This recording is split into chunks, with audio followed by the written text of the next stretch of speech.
가정의 달을 맞아서 연휴 기간 잘 보내셨는지 모르겠습니다. 연휴 기간 동안 가족들끼리 함께 여행도 가시는 분도 있고 좋은 시간 보내신 분들도 있으시겠죠. 근데 가면 갈수록 이런저런 이유로 1인 가구 혼자 사시는 분이 많은 것 같습니다. 그래서 이런 기념일이라든지 특별히 가정의 달이 되면 더 깊은 외로움과 쓸쓸함을 겪으시는 분들이 계실 줄 압니다. 감사한 것은 그래도 우리 하나님께서 우리를 육적인 가족은 아니지만 주 안에서 우리를 다 영적 가족으로 삼아주시고 이 시간에 말씀을 통해서 귀하고 풍성한 하나님의 선물을 주신다고 하니까 제가 많이 챙겨왔거든요. 기쁜 마음으로 전할 수 있어서 너무 감사합니다. 오늘 특별히 어르신들도 계시지만 우리 이 자리에 함께 하신 모든 성도님들께 우리 주님께서 풍성한 선물을 2가지나 준비하셨으니 여러분 하나도 놓치지 마시고 오늘 설교 제목 선물 받아가세요입니다. 한번 따라합시다. 선물 받아가세요. 네, 선물을 다 누리시고 돌아가시는 복된 이 시간 되시기를 우리 주님의 이름으로 축원합니다. 우리 주님께서 우리에게 주시는 선물은 크게 2가지라 그랬습니다. 첫 번째는 생명이고요. 두 번째는 풍성함입니다. 한번 따라합시다. 생명과 풍성함. 그렇죠. 우리 주님께서 이 2가지 선물을 우리에게 주시기로 하셨습니다. 자막은 조금 이따가 틀어주시면 되겠습니다. 이 2가지 선물이 우리 오늘 본문에 잘 기록되어 있죠. 내가 온 것은 양으로 생명을 얻게 하고 더 풍성히 얻게 하려 함이라 라고 말씀하셨습니다. 우리 주님께서 주신 이 2가지 선물 아무도 놓치지 마시고 다 풍성하게 누리고 돌아가시는 복된 저와 여러분 되시기를 우리 주님의 이름으로 축원합니다. 오늘 첫 번째로 우리가 살펴볼 우리 주님의 선물은 바로 생명입니다. 한번 따라합시다. 생명. 우리 주님은 생명을 주시는 분이십니다. 세상은 그렇지 않죠. 오늘 본문에도 잘 기록되어 있지만 세상은 마치 도둑과 같아서 우리를 도둑질하고 죽이고 멸망시키려 한다 그랬습니다. 지난 한 주를 돌아보면 정말 이 도둑 같은 이 세상 가운데서 저와 여러분이 우리 자신을 지키기 위해 얼마나 힘들게 살아오셨습니까? 우리 주님은 첫 번째 우리에게 생명을 주신다고 하셨습니다. 이 생명이 무엇을 말하는 것일까요? 표준 국어 대사전을 찾아보니까 생명이라 함은 살아서 숨쉬고 활동하는 힘이다 그랬습니다. 살아서 숨쉬고 활동하는 힘이 바로 생명이라고 했습니다. 맞는 말인데 좀 밋밋하잖아요. 심심해서 그럼 인문학적으로는 생명을 뭐라고 말하는지 한번 찾아봤습니다. 그래서 계명대 철학학 교수님이셨죠. 이진우 교수님께서는 생명이 무엇이냐 하니까 존엄성의 근원이다. 존엄성의 근원이다.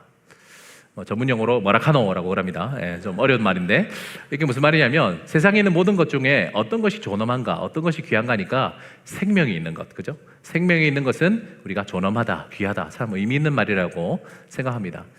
한때는 인문학 열풍이 불어서 이런 이야기하면 하면서 재미있어 하셨는데 요즘은 이제 과학적인 용어, 물리학적인 용어를 더 선호하시죠. 그래서 과학적으로 생명을 뭐라 하는지, 특별히 물리학으로 어떻게 생명을 정의하는지 궁금해서 좀 찾아봤습니다. 요즘에 여러분 좋아하시는 분 많이 계실 텐데 혹시 경희대 물리학과 김상욱 교수님 아십니까? 다정한 물리학자로도 알려져 있고 TV에도 많이 나오시더라고요. 김상욱 교수님은 생명이 2가지 특징이 있다. 생명을 2가지로 설명할 수 있는데 첫 번째는 자기 회복력이래요. 예를 들어서 돌을 탁 깨지 않습니까? 그럼 이 돌은 다시 붙습니까? 그렇지 않죠. 깨진 그대로 그 자리에 있지 않습니까? 근데 사람이나 동식물은 어떻습니까? 상처를 탁 받으면 그대로 있나요? 그렇지 않죠. 피가 좀 나다가 닦지가 않고 새살이 돋고 이렇게 자기를 회복하는 능력이 첫 번째 생명의 특징이고 두 번째는 자기 복제력이래요. 그래서 희한하게 생명은 자기 혼자 살다가 죽는 것이 아니라 자기를 똑 닮은 DNA를 이렇게 다른 유전자를 이렇게 복제시키는 그런 능력이 있다. 후손을 남기려는 그런 특징이 있다라고 이렇게 말하고 있습니다. 그래서 오늘 성경이 말씀하시는 예수님이 주시는 첫 번째 선물인 이 생명, 이것은 무엇을 말하는 걸까요? 성경이 말하는 생명은 단순한 사전적인 의미나 또는 인문학적인, 철학적인 의미나 또는 과학적인, 물리학적인 설명을 초월하는 것입니다. 오늘 성경에 기록된 예수님이 주시는 생명은 조에라는 이런 원어를 가지고 있는데 이 조에라는 말은 영원한 생명, 영생을 말하는 것입니다. 한번 따라 하시죠. 영생. 우리는 이 영생에 대한 개념이 참 모호합니다. 왜냐하면 아무도 영원한 생명, 영생을 직접 경험해 본 사람이 없거든요. 그럼에도 불구하고 우리에게는 영생이 너무너무 간절합니다.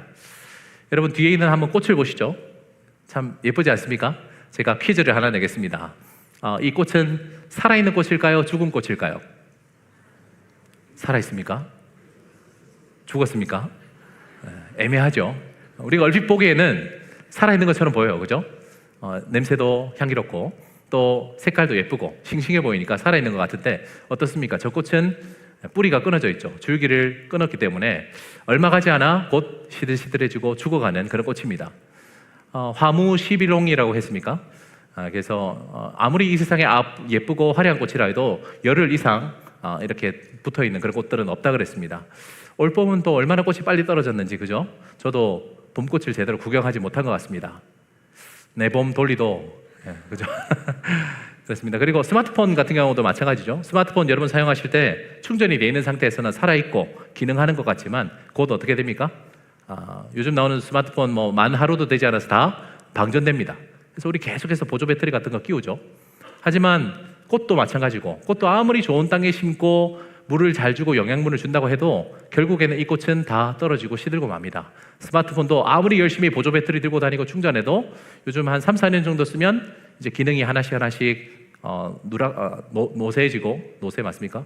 기능이 하나씩 둘씩, 뭐죠? 요즘엔 말이 잘 생각이 안 나는 것 같아요. 기능이 약해져서 결국에는 제 머리도 자꾸 노화되는 것 같습니다. 결국에는 스마트폰도 수명을 다하게 되는 거죠. 마찬가지로 인간도 그렇습니다. 우리는 살아갈 때 천년만년 살아갈 것처럼 그렇게 사는 것 같습니다. 하지만 풀은 마르고 꽃은 시드는 것처럼 사람도 언젠가는 사고를 당하든 질병을 당하든 수명이 다하든 이 세상을 떠나야 되는 존재입니다. 그래서 우리 주님께서는 우리에게 영원한 삶, 영원한 생명이 꼭 필요하기에 예수님을 보내주시고 우리에게 첫 번째 선물인 생명, 영생을 주시길 원하셨습니다. 요한복음 3장 말씀 띄워주시면 감사하겠습니다. 같이 읽겠습니다. 시작. 하나님이 세상을 이처럼 사랑하사 독생자를 주셨으니 이는 그를 믿는 자마다 멸망하지 않고 영생을 얻게 하려 하심이라. 뭘 얻게려? 영생을 얻게. 우리 하나님께서 우리에게 예수님 주신 이유는 바로 우리가 멸망하지 않고 영생, 영원한 생명, 조회를 얻기 위해서다라고 말씀하셨습니다. 여러분 어떻습니까? 여러분 이 선물이 마음에 드십니까? 그런데 젊은 분들은 특히 영생이라면 별로 이렇게 와닿지 않는 것 같아요.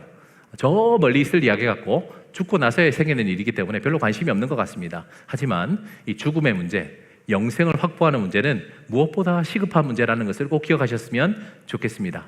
제가 부탁드린 그림 하나 띄워주시면 감사하겠습니다. 이 그림은 제가 그린 그림입니다. 제가 직접 붓으로 그린 건 아니고 요즘에 생성형 AI 있죠? 챗GPT 이런 걸로 그린 건데, 제가 사용한 모델은 요즘 한창 밀고 있는 일론 머스크가 밀고 있는 그록3라고 있어요. 거기에 보면 이렇게 제가 원하는 그림을 그려달라고 프롬프트를 쭉 입력하면 그려줍니다. 요즘 한물 갔나요? 지브리풍으로 그려줘 이렇게 했더니 이렇게 그려주더라고요. 한 두 남녀가 지금 앉아있죠. 손에는 맛있는 음료수도 들고 서로를 사랑하는 눈으로 바라보고 있는 것 같습니다. 근데 저 멀리서 지금 뭐가 오고 있죠?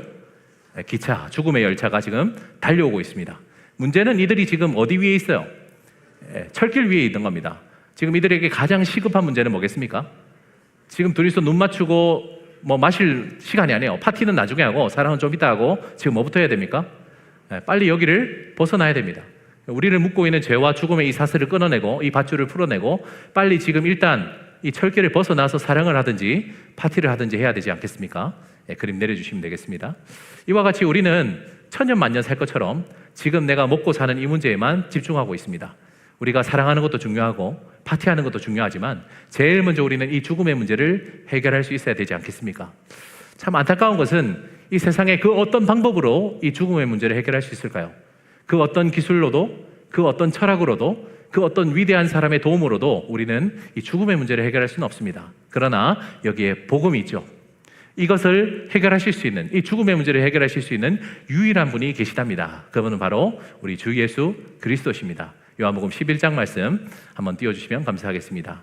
25절, 26절 두 절 말씀인데요. 우리 한 목소리로 같이 읽읍시다. 시작.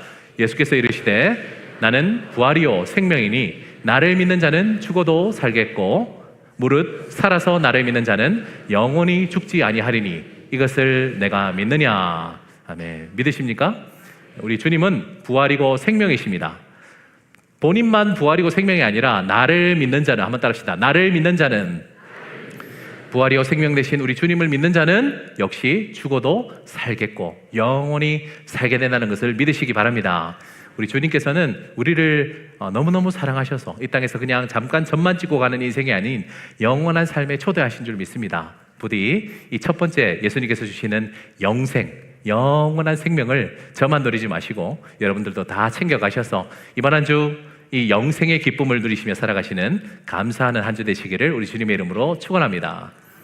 두 번째 우리 주님이 주시는 선물은 뭐죠? 바로 풍성함입니다. 한번 따라합시다. 풍성함. 우리 예수님께서는 우리에게 영생만 주시지 않고 또한 풍성한 삶을 허락하여 주셨습니다. 여러분 기대되십니까? 이 풍성함 여러분 꼭 누리셨으면 좋겠습니다. 우리가 물론 죽어서 영생하는 것, 천국 가는 것은 듣고 떠들어도 너무너무 행복한 복음의 말씀이죠. 그런데 더 감사한 것은 우리 주님은 죽어서 천국 가기 위함을 위해서 우리가 예수님을 믿는 것이 아니라 우리가 이 땅 가운데서도 더 풍성히 얻게 하려고 그 풍성함을 허락하여 주신다라고 말씀하셨습니다. 여러분 그런데 예수님께서 말씀하시는 풍성함은 어떤 것을 말하는 것일까요? 우리가 흔히들 풍성함이라 할 때는 어떤 재물의 풍성함, 돈이 많은 것, 소유의 풍요로움을 생각할 때가 많죠. 우리 주님께서 과연 그런 것을 원하셨을까요? 사실상 우리 주님이 우리 모두에게 소유의 풍성함을 주신다는 것은 우리 상식적으로도 이론적으로도 경험적으로도 불가능한 일입니다. 제가 준비한 그래프 한번 띄워주시면 감사하겠습니다. 2010년도에 미국 프린스턴 대학교에서 두 교수님이 아주 의미 있는 작업을 하나 하셨는데 지금 여기 보면 그래프가 하나 나와 있죠. 가로축은 소득 수준이에요. 소득이 점점점 늘어날수록 세로축은 뭐냐면 이제 행복지수거든요. 얼마나 사람이 행복해지는가. 그래서 이거를 쭉 계산을 해봤더니 소유가 늘어나면 늘어날수록 계속 우리가 행복해지는 것이 아니라 어느 순간에 꺾이는 순간이 있대요. 그래프 내려주시면 좋겠습니다. 그래서 우리가 소득을 점점점 벌면 계속 올라갈 것 같지만 어느 정도 일정 수준 이상의 소득이 되면 점점 무감각해지는 이런 변곡점, 임계점이 있다라고 이렇게 말씀하고 있는데요. 우리나라 돈으로 환산해 보면 한 월 얼마 정도 벌면 돈 안 거리면서 살 수 있을 것 같습니까? 좀 무감각해질까요? 여러분 월에 한 얼마씩 벌면 좀 편안해지실 것 같습니까? 각자 원하시는 바가 있겠지만 조사 결과에 의하면 월 800만 원이랍니다. 월 800만 원 정도 소득이 생기면 이제는 돈 안 하고 좀 편안하게 살 수 있을 것 같다 하시는데요. 혹시 이 자리에 계신 분 중에 나 월 800만 원 이상 번다 하는 분 혹시 계십니까? 제가 궁금해서 그렇습니다. 좀 친하게 지내고 싶고 우리 주님께서 그러면 우리에게 풍성함을 주신다는 것이 바로 이런 소유의 풍성함, 월 800만 원씩 나를 믿으면 다 벌게 해주겠다 그 말씀일까요? 아니죠. 우리 주님이 의도하신 바도 아니고 그건 성경적인 가르침도 아니고 그것은 상식적으로도 경제 논리적으로도 우리 경험적으로도 불가능한 일입니다. 그렇다면 우리가 여기에서 예수님이 우리에게 주신다는 두 번째 선물, 이 풍성함이 무엇인가를 분명하게 우리가 잘 짚고 넘어가야겠습니다. 그래서 주님이 주시는 풍성함은 일단 소유의 풍성함은 아니고 한번 따라하시죠. 관계의 풍성함. 그렇습니다. 우리 주님이 우리에게 주시는 풍성함은 바로 관계의 풍성함인 줄 믿으시기 바랍니다. 우리가 보통 잘 산다 하는 사람을 떠올렸을 때 부자를 떠올릴 때가 많아요. 근데 부자는 잘 사는 사람이 아니고 돈이 많은 사람이에요. 진짜 잘 사는 사람은 어떤 사람입니까? 사이가 좋은 사람, 관계가 좋은 사람이다 라고 말씀하고 있습니다. 성경에 이런 말씀이 있네요. 우리 창세기 2장 말씀 한번 띄워주시면 감사하겠습니다. 같이 읽을까요? 여호와 하나님이 이르시되 사람이 혼자 사는 것이 좋지 아니하니 내가 그를 위하여 돕는 배필을 지으리라 하시니라. 그렇습니다. 하나님께서 뭐가 좋지 않으시다고요? 사람이 혼자 사는 것이 좋지 않다. 그죠? 창세기에 보면 주님께서 이 세상을 창조하실 때마다 좋았더라 하셨죠? 근데 좋지 않다는 말씀 딱 하나 하셨는데 그게 이 말씀입니다. 사람이 혼자 사는 것이 좋지 않다. 하나님은 우리 사람이 관계를 맺으며 살아갈 때, 그죠? 우리가 풍성한 관계를 잘 맺으며 살아갈 때 행복해지는 존재라고 말씀하셨습니다. 그렇게 우리를 창조하셨죠. 우리 제가 부탁한 마지막 그림 하나 띄워주시면 감사하겠습니다. 최근에 김주환 교수님이라고 그분이 그릿이라는 책을 또 개혁해서 내셨는데 혹시 이 책 아십니까? 자녀를 키우는 분들은 이 그릿 이 책이 거의 뭐 교과서처럼 자녀를 양육하는 데 있어서 소중하게 인사이트를 많이 준다고 해서 많은 사람들이 도움을 받고 있는 책입니다. 반갑게도 우리 김주환 교수님은 기독교인이시래요. 이분이 얼마 전에 유퀴즈 이런 말 아시죠? 유재석 씨, 조세호 씨 나와서 하는 토크쇼 프로그램에 나와서 아주 중요한 메시지를 하나 주셨습니다. 내려주시고요. 그것은 뭐냐면 사람이 행복에 이르는 두 가지 길이 있대요. 행복에 이르는 두 가지 길. 첫 번째 길은 도파민을 기반으로 한 행복이랍니다. 도파민 많이 들어보셨죠? 요즘에. 도파민은 어떤 일시적인 쾌락, 어떤 나를 자극시키는 어떤 말초신경을 자극하는 짜릿짜릿하고 굉장히 순간적으로 일어나는 그런 기쁨을 말하는 것입니다. 그 도파민은 분명히 우리에게 행복감을 주죠. 사람으로 하여금 활력을 주기도 합니다. 근데 이 도파민을 기본으로 한 이 어떤 행복을 추구하는 것은 사람으로 하여금 중독을 일으킬 수도 있고 또 불안정한 감정을 일으킬 수 있는 부작용이 있다고 해서 우리가 주의해야 된다라고 말씀하시면서 두 번째 그러면 어떻게 우리가 행복에 이를 수 있는가? 그것은 전전두엽 피질, 이 전전두엽을 통해서 우리가 생기는 어떤 행복감인데 이건 어떻게 생기느냐? 바로 다른 사람과의 관계, 타인과의 관계를 잘 가지면서 생긴다고 그럽니다. 예를 들어서 다른 사람을 존중하고 서로 사랑하고 서로의 축복을 빌어주고 하면 우리가 이 도파민이 주는 어떤 행복과는 비교할 수 없는 몸을 건강하게 하고 우리를 계속해서 지속적으로 성장시켜주는 부작용 없는 좋은 그런 행복감을 준다고 그래요. 이와 같이 우리 하나님께서는 사람을 관계를 통해서, 좋은 관계를 통해서 행복을 이룰 수 있는 존재로 창조하셨다는 것이 뇌과학적으로도 증명되고 있습니다. 사랑하신 성도 여러분, 우리가 관계를 통해 좋은 풍성함을 꼭 누리시기를 주님의 이름으로 축복합니다. 그렇다면 우리는 어떤 관계를 잘 맺으며 살아가야 될까요? 오늘 크게 4가지로 우리가 어떤 관계를 맺어야 될지 시간 관계상 짧게 설명하면서 넘어가도록 하겠습니다. 첫 번째 관계는 바로 하나님과의 관계입니다. 따라합시다. 하나님과의 관계. 여러분, 우리가 제일 우선되는 관계가 바로 하나님과의 관계죠. 여러분, 하나님하고 잘 지내고 계십니까? 저는 제가 맡은 우리 고등부 아이들하고 상담할 때는 한 번씩 이렇게 편안하게 물어봅니다. 너 요즘 하나님이랑 잘 지내니? 그죠? 여러분은 하나님과 잘 지내고 계십니까? 여러분, 하나님과 인격적인 만남을 가져야 된다는 말 들어보셨죠? 인격적인 관계, 인격적인 만남이란 말 많이 들어보셨을 텐데, 특별히 이제 수련회 다가오면, 그죠? 학부모님들이 꼭 기도 제목을 주세요. 목사님, 우리 아이가 하나님을 인격적으로 만나게 해주세요. 이런 이야기를 하곤 합니다. 여러분, 그런데 참 중요한 말이긴 한데 잘 이해가 되지 않아요. 하나님을 인격적으로 만난다는 게 무슨 뜻이지? 제가 쉽게 설명을 좀 드려보도록 하겠습니다. 하나님을 인격적으로 만난다는 것은 반대로 말하면 하나님을 비인격적으로 대할 수도 있다는 이야기예요. 예를 들어 우리 1층에 가시면 식당에 커피 자판기 있죠. 여러분, 자동 판매기를 인격적으로 대하십니까? 여러분, 커피 마시고 싶으면 자판기 앞에 가서 딱 손을 모으고 안녕하세요 이러면서 커피 한 잔 주세요 이러면서 두 손으로 이렇게 동전 넣고 이럽니까? 예. 커피가 안 나온다 그러면 어떻게 하시죠? 바로 찹니까? 그러지 마십시오. 이상하게 그게 시커멓더라고요. 돈 넣었는데 안 나오면 1층 사무실로 가시면 친절하게 도움을 받으실 수 있습니다. 들고 사지 마시고요. 그죠? 근데 우리 커피 이제 샵에 가면은, 그죠? 여러분, 어떻게 그 점원에게는 그렇게 대하지 않죠. 자판기한테 하듯이 돈 툭 던지고, 그죠? 아가 뭔지 압니까? 아이스 아메리카노. 아바라 뭔지 아세요? 아이스 바닐라 라떼. 이렇게 하십니까? 그러면 안 되잖아요. 그죠? 직원들도 열받는데요. 자꾸 이렇게 줄여서 이야기하니까 드포 이러는, 드포가 뭔지 압니까? 드실래요? 포장해 가실래요? 우리가 인격적으로 대해야 되죠. 그래서 항상 공손하게 수고 너무 많으십니다. 맛있는 아이스 아메리카노 한 잔 부탁드립니다. 이렇게 하면 서로 기분이 좋잖아요. 그죠? 그렇게 안 하시면 드포 이 소리 듣게 됩니다. 자, 우리가 인격적으로 대한다는 것은 존중한다는 것이에요. 그죠? 우리 하나님을 나한테 복 주면 감사하고 내 기도를 안 들어주면 하나님 없어 이렇게 생각하면 안 된다는 거죠. 하나님은 우리가 어떤 비인격적인 대상처럼 신, 절대자, 전지전능한 사람 이렇게 생각해서는 안 된다는 거예요. 하나님을 인격적으로 만난다는 것은 하나님을 존중하고 하나님을 경외하고 두려워하고 또 그 하나님을 나의 주, 나의 아버지로 영접하는 것을 말합니다. 한번 따라합시다. 영접. 오늘은 한 달에 한 번씩 있는 예수 영접 모임이 있는 날입니다. 이번에는 우리 학생들이 참 많이 신청했더라고요. 우리 중고등부 학생들 오늘만 거의 한 10명 신청했던데 다음 주 보면 쫙 설 것 같습니다. 그죠?